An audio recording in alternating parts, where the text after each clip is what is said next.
So here we are now. It's where we were today, in a city that was so great just 4 or 5 years ago. But now we're there, spent time there today, as you possibly read, with a local failed district attorney charging a former president of the United States for the first time in history on a basis that every single pundit and legal analyst said, there is no case. There's no case. They kept saying, there's no case.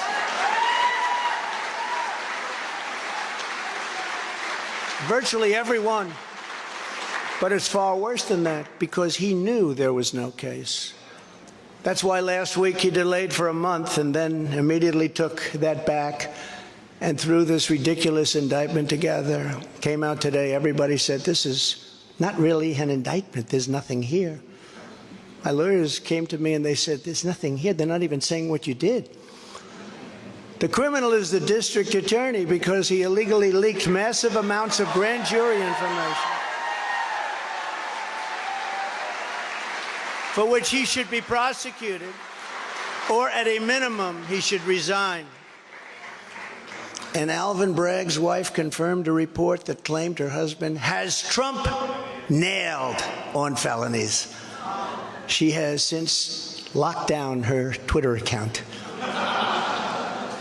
His chief prosecutor, who represented the Democrats and crooked Hillary Clinton in a firm run by Chuck Schumer's brother, Robert, he quit the firm in order to go to work in the DA office in order to get Trump. Can you imagine that? Hillary Clinton's lawyer, Democrat firm. Ultimately, he quit as chief prosecutor because Bragg didn't think he had a case.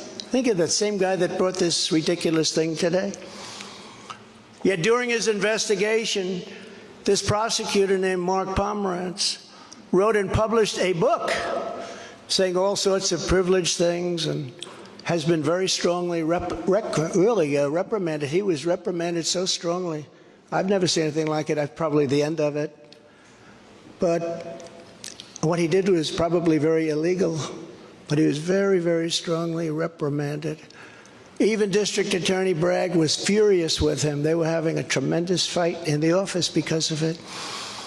But hope is never lost, because various prosecutors in the DA's office also quit because they thought President Trump was being treated very unfairly. How about that? Isn't that great? Oh, I love them. I'd like to meet them. I'd like to meet them.